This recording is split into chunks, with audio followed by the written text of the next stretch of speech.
আসসালামু আলাইকুম ভিউয়ার্স, মুনের রান্নাশৈলী থেকে সবাইকে জানাচ্ছি স্বাগতম। আমার আজকের আয়োজনে আপনাদের জন্য থাকছে বিয়েবাড়ির স্টাইলের পারফেক্ট শাহি জর্দার রেসিপি। আসছে ঈদে যদি ঝাল খেতে খেতে মনে হয় এখন একটু মিষ্টিমুখ করা দরকার, তখন টেবিলে যদি এরকম একটা জর্দা থাকে তাহলে কিন্তু মন্দ হয় না।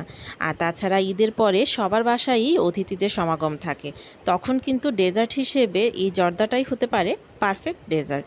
আর ছোট থেকে বড় সবারই কিন্তু এই জর্দাটা খুবই পছন্দের। আমি পার্সোনালিও এটা খুব পছন্দ করি, তাই আজকে আপনাদের সাথে শেয়ার করছি পারফেক্ট ঝরঝরে জর্দা রেসিপি। আশা করছি আপনাদের ভালো লাগবে, আর ভালো লাগলে অবশ্যই আমার চ্যানেলটিকে সাবস্ক্রাইব করে আমার পাশে থাকার জন্য অনুরোধ রইল। জর্দা তৈরি করার জন্য আমি প্রথমেই এখানে নিয়ে নিয়েছি 1 কাপ পরিমাণ পোলাও চাল। আপনারা চাইলে বাসমতি চালও নিতে পারেন। আমি পোলাও চালটাকে ধুয়ে এখানে 10 মিনিটের জন্য ভিজিয়ে রেখেছি। এখন আমি চুলায় একটা পানি বসিয়ে দিব। আমি একটা সসপ্যানে পানি বসিয়ে দিয়েছি। এখন এর মধ্যে আমি দিয়ে দিব লবণ।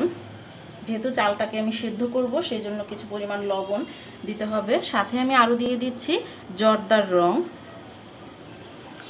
দিয়ে এখন খুব ভালোভাবে এটাকে একটু মিশিয়ে নিতে হবে। আমি একটু মিশিয়ে নিচ্ছি।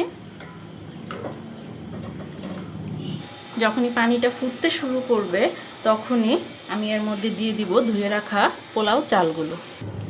পানিটা ফুটতে শুরু করেছে, আমি এখন ধুয়ে রাখা চালগুলো এর মধ্যে দিয়ে দিচ্ছি।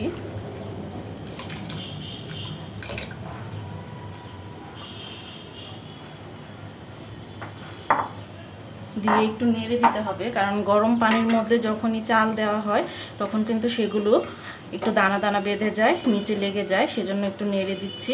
এখন চালগুলোকে আমি প্রায় 70% পর্যন্ত সেদ্ধ করে নিব। এখানে আপনাদেরকে আমি একটা টিপস বলে দেই, সেটা হচ্ছে অনেক সময় জর্দার রঙটা গরম পানিতে দিলে সরাসরি দিলে চাকা বেঁধে যায়। তো সেই জন্য সব সময় জর্দার রঙটা সামান্য পরিমাণ পানির সাথে মিশিয়ে তারপর যদি পানির সাথে অ্যাড করেন তখন কিন্তু জর্দার রঙটা খুব ভালোভাবে পানির সাথে মিশে যায় এবং চালের মধ্যেও কালারটা খুব সুন্দর আসে। যদিও আমি এইভাবে দিয়েছি কারণ আমি ঠান্ডা পানির মধ্যে মিশিয়ে তারপর আমি পানিটা ফুটতে দিয়েছি। তো এখন আমি চালটা ফুটে আসা পর্যন্ত ওয়েট করব। চালটা কিন্তু অলমোস্ট হয়ে গিয়েছে। যেহেতু আমি 70% পর্যন্ত সেদ্ধ করব, এই পর্যায়ে আমি চালটাকে নামিয়ে নিব। আমি দেখিয়ে দিচ্ছি আপনাদেরকে। একটা চাল ধরে যখন ঠিক এইভাবে চাপ দিলে ভিতরে একটা সাদা শাঁসের মতো মনে হবে, পুরোটা চাল একদম গলে যাবে না, তখনই বুঝতে হবে এটা জর্দার জন্য হাফ ডান হয়ে গিয়েছে। তো এই পর্যায়ে আমি চালটাকে খুব ভালোভাবে ছেঁকে ঠান্ডা পানি দিয়ে কয়েকবার করে ধুয়ে নিব। যেহেতু পোলাও চাল দিয়ে আমি এটা করছি, আর পোলাও চাল হতে কিন্তু খুব বেশি একটা সময় লাগে না। আমি এখন এটাকে নামিয়ে নিচ্ছি। সো ভিউয়ার্স, চালটাকে ধুয়ে আমি খুব সুন্দরভাবে ঝরিয়ে ঠান্ডা পানি দিয়ে কয়েকবার করে ধুয়ে নিয়েছি। দেখতেই পাচ্ছেন চালটা কত সুন্দর ঝরঝরে হয়ে গিয়েছে। আর এই প্রসেসটা কিন্তু করতে হবে খুব তাড়াতাড়ি, আর না হয় চালের মধ্যে থাকা গরমে কিন্তু তখন চালটা পুরোপুরি সেদ্ধ হয়ে যাবে। এখন আমি চুলায় একটা কড়াই বসিয়ে দিয়েছি। এখন এর মধ্যে আমি দিয়ে দিব 2 টেবিল স্পুন ঘি। চেষ্টা করবেন অবশ্যই জর্দাটা ঘি দিয়ে করতে। আর যদি ঘিয়ে খুব বেশি প্রবলেম হয় তাহলে ঘি এবং সয়াবিন তেল দুটো মিলিয়ে করার চেষ্টা করবেন, কিন্তু ঘিটাকে বাদ দেওয়া যাবে না, এতে করে কিন্তু জর্দার স্মেলটা আসবে না। ঘিটা মোটামুটি গরম হয়ে গিয়েছে। আমি এখন এর মধ্যে দিয়ে দিচ্ছি একটা তেজপাতা, ঠিক এইভাবে করে আমি ছিঁড়ে দিয়েছি। দিয়ে দিচ্ছি একটা দারচিনি, দিয়ে দিচ্ছি 2টা এলাচ, দিয়ে দিচ্ছি 4টা লং। আমি আরও দিয়ে দিচ্ছি কিছু ক্যাশনাট এবং বাদাম, দিয়ে দিচ্ছি কিছু কিশমিশ। সবগুলোকে একটু হালকা করে আমি এখন একটু ভেজে নিব। কিশমিশ এবং বাদাম এর পরিমাণটা আপনারা আপনাদের পছন্দ অনুযায়ী দিবেন। এখন হালকা একটু ভেজে নিচ্ছি এগুলোকে। কিছুক্ষণ ভাজার পর যখন খুব সুন্দর একটা স্মেল চলে আসবে তখন এর মধ্যে আমি দিয়ে দিব 1 কাপ পরিমাণ চিনি। 1 কাপ পোলাওয়ের জন্য 1 কাপ পরিমাণ চিনিটাই এখানে পারফেক্ট। তারপরেও আপনারা যারা মিষ্টি পছন্দ করেন তারা কিন্তু মিষ্টির পরিমাণটা আপনাদের পছন্দ মতো ব্যবহার করতে পারেন। এবার আমি দিয়ে দিচ্ছি এখানে 1/3 কাপ পানি। দিয়ে চিনিটা একটু গলা পর্যন্ত আমি অপেক্ষা করব। আমি 1 কাপ পোলাও চালের জন্য এখানে 1 কাপ পরিমাণ চিনি এবং 1/3 কাপ আমি এখানে পানি ব্যবহার করছি।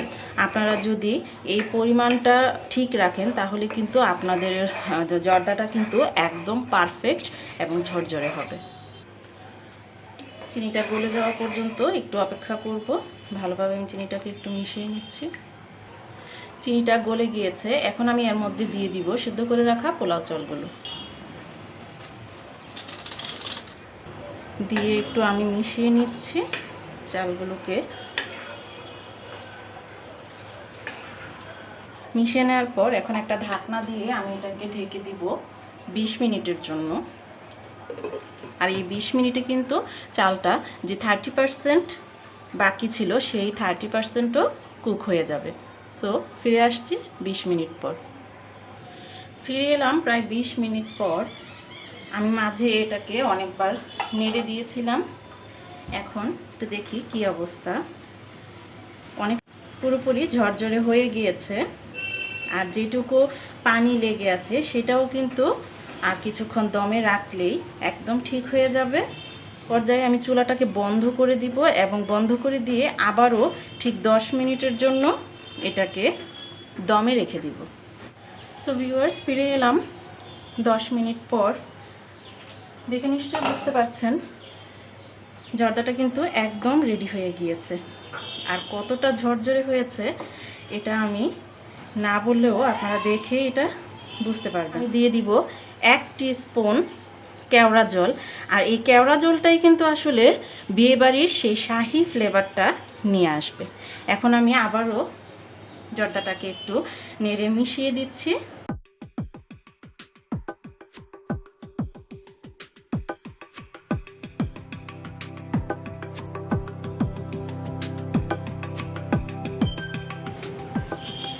এখন আমি 5 মিনিট আবারও এটাকে ঢেকে রেখে দিব। ফিরে আসছি ঠিক 5 মিনিট পর। ফিরে এলাম ঠিক 5 মিনিট পর।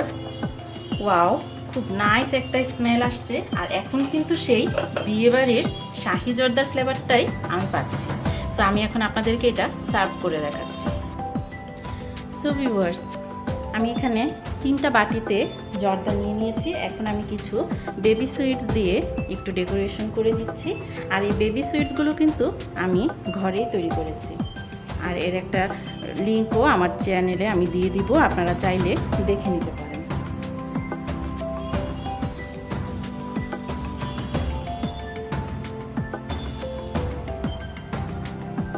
আমি এখন আর একটু সুন্দর লাগার জন্য আমি কিছু মাওয়া ছিটিয়ে দিচ্ছি। আর এই মাওয়াটা যদি আপনাদের কাছে অ্যাভেলেবল না থাকে সেই ক্ষেত্রে কিন্তু আপনারা 2 টেবিল চামচ গুঁড়া দুধের সাথে 1 টেবিল চামচ ঘি মিশিয়ে সেটাকে একটু ভালোভাবে মিশিয়ে নিলেই কিন্তু মাওয়ার মতো হয়ে যায়। আপনারা এইভাবেও এটাকে তৈরি করতে পারেন। তৈরি হয়ে গেল আমার বিয়েবাড়ির পারফেক্ট শাহি জর্দা। আমি আরেকটা ডিশ তৈরি করে নিয়েছি, সেটার মধ্যে আমি টুটি ফুটি দিয়ে ডেকোরেশন করেছি। আপনাদের যেভাবে ভালো লাগে আপনারা সেইভাবেই ডেকোরেশন করতে পারেন। সো আমার রেসিপিটি যদি আপনাদের ভালো লেগে থাকে অবশ্যই আমার চ্যানেলটিকে সাবস্ক্রাইব করে আমার পাশে থাকবেন।